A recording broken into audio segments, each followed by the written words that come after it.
Hey everyone, thanks for joining us today at the Startup Founders Club. Today, I'm joined by Alex Millar, the CEO and co-founder of Rechargely and Hudled, Sydney-based products that assist with management and rebilling of software subscriptions. Alex, thanks for joining me.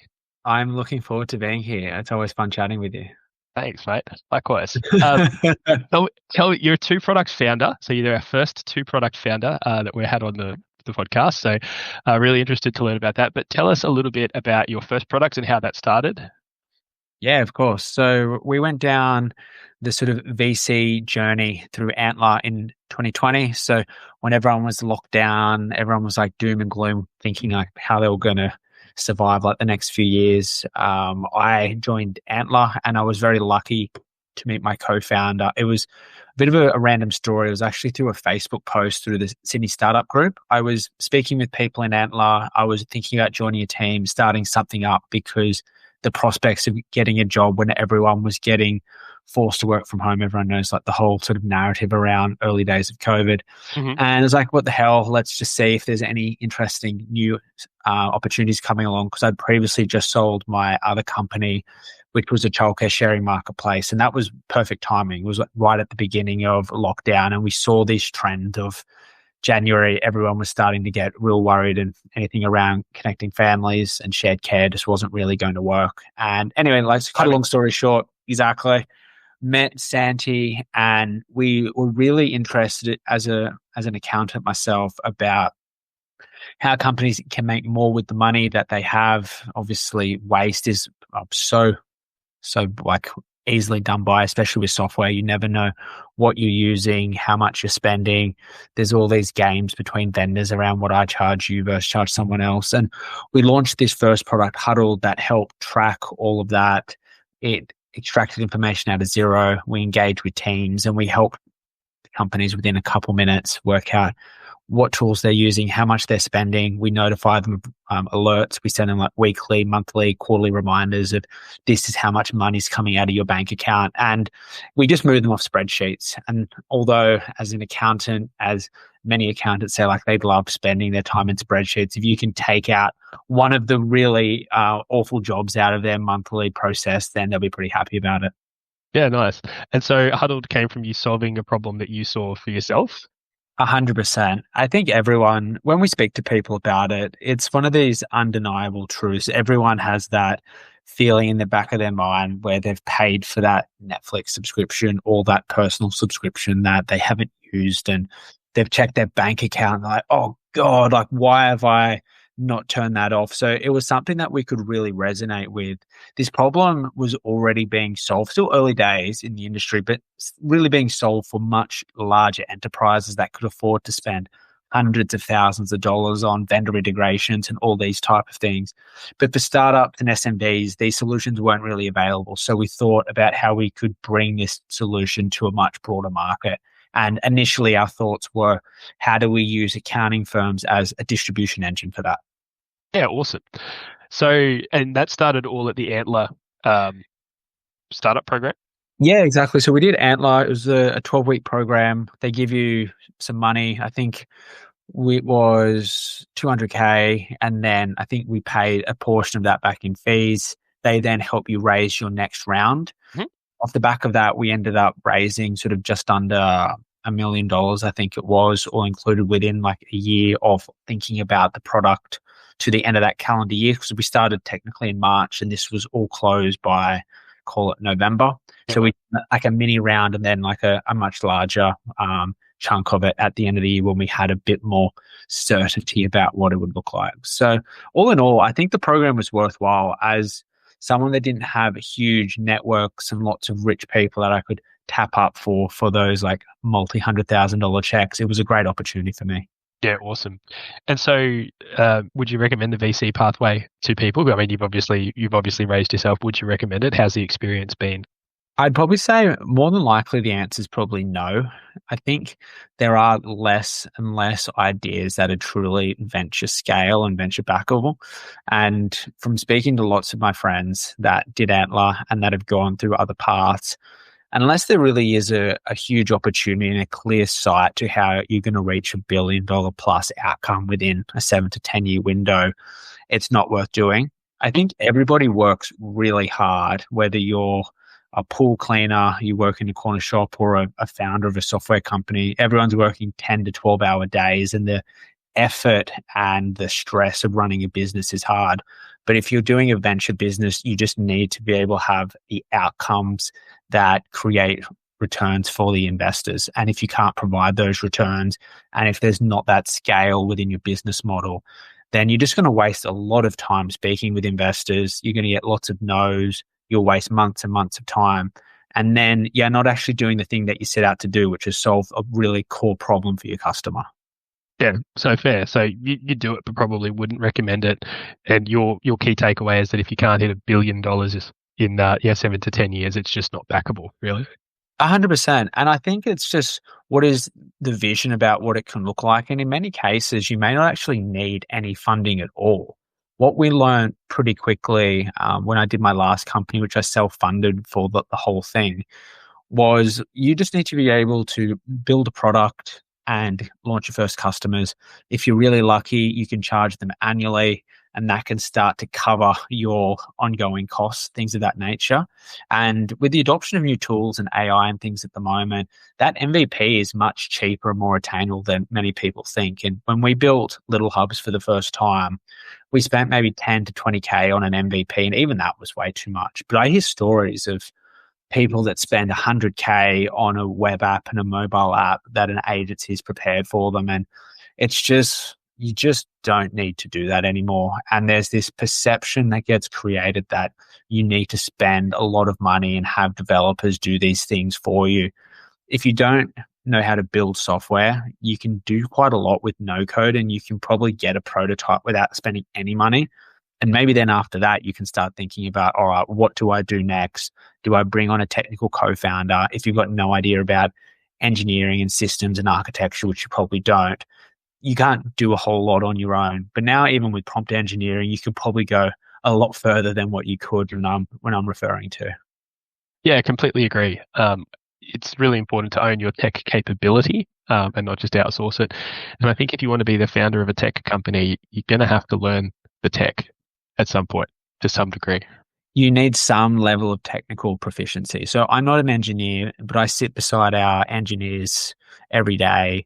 We're getting things sent like in JSON format. We're looking at different code bases. We're looking at databases all the time about trying to understand it. So you pick up what's happening. It's not to say I know how to code or do any of it. I have done some very basic things in the past, but you just want to be able to interpret what's being shared with you, understand what the rows look like, why things are formatted in certain ways, and then all of a sudden you're infinitely better off than where you were weeks prior, just because you understand how like a database works, which in theory isn't that hard. But once you start working out how tables are related and how different data sets come together, then you really appreciate the architecture behind products that are made of just millions and millions of rows and columns. Yeah, and then when it scales, it gets heaps of fun. Yeah. Bring it back to Hudled. Talk to me about your thesis for go-to-market for that one, with your first product. So we're still talking first product here. I'll ask you second product in a second. So let's talk Hudled go-to-market. What was your thesis?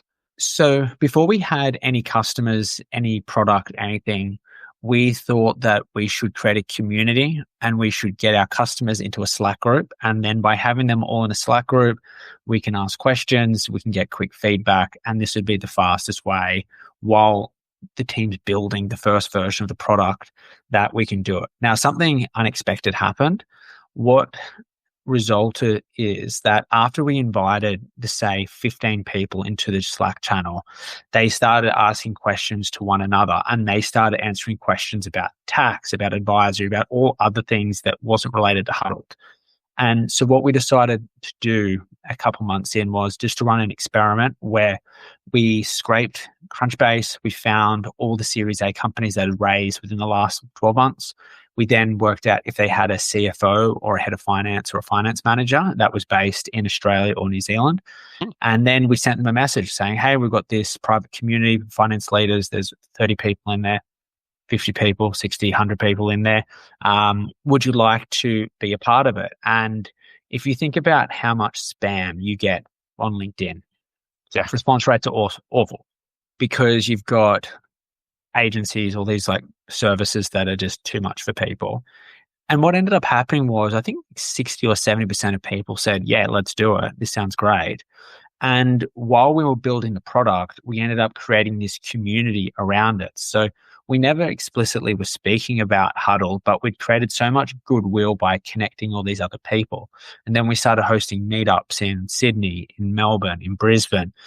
And we created this sort of aura around our product whereby when we were actually ready to have the conversation with X person from whatever company it may be, they're so much more receptive because they can see that you're actually giving to the community that you're in. And also myself being a CPA, being part of that community as well and not an outsider trying to sort of infiltrate, then there was also a lot of goodwill that was built from that too. That's awesome. And so community for you paid out well in terms of the growth strategy? I think so. I think it just opened up a lot of doors for us. I think there's this new sort of paradigm around how go-to-community can work. There's a lot of mess that's associated too, and I know there are solutions that are working on solving it. Because if you have people that are messaging you on Slack for support, they're messaging on you on intercom, they're messaging you on email, someone calling you, you've just got this big just mess around of like, how do we actually communicate? We pushed all these people into Slack, but now we want them to raise support tickets somewhere else. And really, you want to talk to your customers where they are. And for most of these tech companies, they were all in Slack. So I think as an early channel, helping us get our first 100 companies on the platform, it was a really good opportunity for us. And then from there, like we expanded out into doing other things. We did lots of outbound that worked quite well too. But it was all built on the funnel of get them into the community, create things of value for them, and then as they become more aware to the people behind the community, then we put them through like the funnel into Huddled from there. Yeah, awesome. Would you say that was the best thing you did when launching Huddled, was the community? By a mile. Yeah. Awesome. Yeah. Flip side, what was the worst thing? What was your biggest mistake in launching Huddled? So I think that we got ahead of our skis a few times along the road about not being honest with yourself about having product market fit and what that actually means, because we had a lot of usage, but we had a lot of people not paying us a lot of money. And then without having this extensive roadmap built, connecting the dots between where we are now versus where we needed to be at our next milestones, there was a little bit of disconnect between reality and where we actually were. And it meant some of the decisions that we made weren't in like our best interest for that. And one of the key highlights and one of the key things that I think of is that instead of focusing on like, and I think this was partly driven by the market and the circumstances too, but again, as the founder and CEO, you've got to be honest with yourself too, is instead of talking about revenue and customer usage as our primary metrics and the things we would talk about, when we would be speaking to investors, we would be talking about transactions and platform growth, about the volume going through, because by having more transactions through, there was certain network effects that could be created by better insights we could provide to other people. And look, that's not necessarily wrong. And it is like a fair approach to it. But I think that we needed to have a certain amount of honesty with ourselves about, is this actually the right steps and sequencing for where we want it to be in the medium and long term? And when we reached one of these inflection points about sort of 14 months ago, before deciding that Rechargly was actually a much better opportunity for our team moving forward, not that we've stopped building Huddle, but in terms of where our core focus and problems we were trying to solve is, that came from a much better place because we did the work about what does the opportunities and trade-offs look like, and really was like, what future seems more bright and more attainable with the things that we're interested in, the size of our team, our runway, things like that. And all sort of roads then pointed towards what felt like a big risk as well, because you have something that's working to say, we can read some of the code, but we're essentially starting again with a new customer segment and a new product. Yep. There is a lot of risk and nervousness around that. Yeah, fair. So what was it? So we're talking about Rechargely now. So what was it that led you to build Rechargely and take that leap? We had lots of accounting firms using our product, and they were hiding all of their software spend that was related to spend that they would manage on behalf of their clients. Okay. And when we saw this initially, it was a bit weird. You would have a 20-person firm spending $200,000 a year, but then they would be hiding $300,000 or hiding $150,000. I'm like, why are you hiding that? And like, it's not our cost. Like, okay, well, you're paying for it. What out of your bank? Yeah, I'm like, okay, but well, if it's not your cost, why are you paying for it? It's like, well, we manage it on behalf of our clients. I'm like, okay, well, how do you do that? Is that good? And then as you kept asking the whys behind that, it's like, well, this actually sounds pretty bad. And it was bad in a different way because there's two parts to it. There's the billing side and then there's the actual tracking of it. So like fundamentally, it's very similar to how Hudled was working. You're still solving a very similar problem. It's just packaged up in a slightly different way. And so after we started speaking with all these firms, most of them were like, yeah, we care about this problem more. Why don't you solve that for us instead? And we're like, okay, that sounds fine. But before we do that, so like the main plans that people were on at Hudled at the time were about like 1 to 200 US. We had a couple that were paying more than that, but that was mostly what they were that's paying. Annual? And a monthly. Monthly. I was going to say, monthly. Oh, geez, that's cheap. No. Yeah. No, monthly. And then we're like, okay, well, if we do that, let's make sure that they pay at least double what they're paying in Hudled at the moment. And they're like, straight away, yep, fine. If you build it, we will pay you this amount of money, solve this specific flow for us. I'm like, okay, cool. So we did validated that. Product, problem, market segment, and pricing before you even built the thing. Mostly, yeah. So we had 3 firms that had all committed to paying, were working with us on the first version. And there's always this challenge about when do you get people to pay. And for us, what made the most sense was we won't charge you until we deploy it, but there's a certain amount of goodwill that you have to pay. Yeah. And that's never let me down in the past. With Antler, we'd done things in the past where we made them pay us beforehand, but for like $50 or $100 just to prove it to some investors. Like we didn't need to do that this time around. Yeah. No, that makes perfect sense. What was the thing that you did most differently from Rechargly to Hudled that you were most happy about that you did differently? I think we focused much better as a team and we were much more cohesive and we knew what needed to be done and the decisions were made in a much better way. I think because Hudled and software management can be solved in such a broad way, it meant that there was a lot of conflict internally about what the right solution is. With Rechargely, it felt as though the problem was clearly defined. The problems and the roadmap in order to solve that problem were much more clear. And so as a team, it was very easy for us to prioritize and say no to things. And then where we struggled in the past with Hudled and even in my other companies, when you've got too many options, it always impacts you. And just by saying, we're not going to talk about anything other than this one feature for the next 4 weeks or 2 weeks or whatever the period is, it just makes a huge difference. So focus on like core product and metrics that matter really was Exactly. And those metrics for us were revenue and usage. So the things that we care about is how many billable clients are being managed through our platform, because that is the more clients that are being run through the platform, the more usage that's happening, which drives our revenue. And then it becomes, well, are they using one vendor or multiple vendors? And then you can sort of build on that on top. So you can have those building blocks that work on top of one another rather than trying to build that next feature to solve that problem that you think is going to drive revenue. Things were approached in a very different way from that perspective. Yeah, awesome. Cheeky question. If you had to do it a third time, would you do anything differently? So I think, again, you can probably be even better about saying no to things by not being pushed by some customers that have needs that you think are non-core. If you really want to go as quickly as possible, you can just define with the key customers that you believe will be like the best fit or have the broadest application set and working with them. I think there's another case, given there's been so many developments with AI over the last 12 to 18 months, we could have built Rechargely if we started right now in a slightly different way.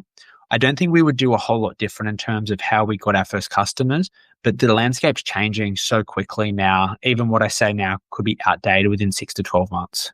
Yeah, it is. It is certainly moving quickly. Mate, thank you for joining me. I have 3 quick questions before we wrap up. Alrighty. What is, in your opinion, the biggest misconception first-time founders have about starting a SaaS company? I think if you're non-technical, it's about how easy things are, because the last 10% is just like painfully slow. And I think there's an underappreciation for engineering and how hard things are. And by bringing a question to an engineer that's thinking about another problem, you can ruin their day by breaking their focus. So I think it's around that realm of things are more difficult, and sometimes you're actually hurting rather than helping when you ask too many questions. Yeah, that's a good one. Yeah, engineers say that 90% there is halfway done, right? Yeah, exactly. What's the biggest mistake you've made on your journey? I think I mentioned it earlier. It's just about lying to yourself when you think you're further along than when you are. And I think just being honest and looking at what your core metrics are and building out your thinking on that is a much healthier way, rather than relying too much on how you feel about things at a certain time. As a founder, it's a wild journey, as you know. And and I think you can just be a bit more objective, and it would have a much healthier relationship with the state or performance at any given time. Yep. And lastly, what is the one piece of advice that you feel strongly enough about to give every single founder?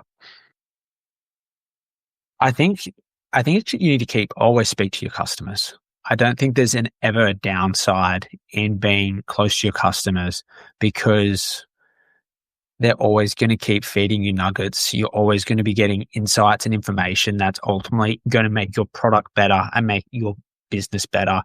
And customers like speaking to you. It's something that if they see account executive in an email, they're like, oh, I don't really want to be sold to. But you're coming in as a founder, you've got this authority and this ability to open doors and have conversations that you can't normally do. And it's a superpower that I think will never go away. Completely agree. Alex, thank you so much for joining me. I've really appreciated having you on, and I look forward to speaking with you again soon. No worries at all. Hopefully this was useful and insightful for somebody. I'm sure it was, mate. There's a lot of nuggets in this one.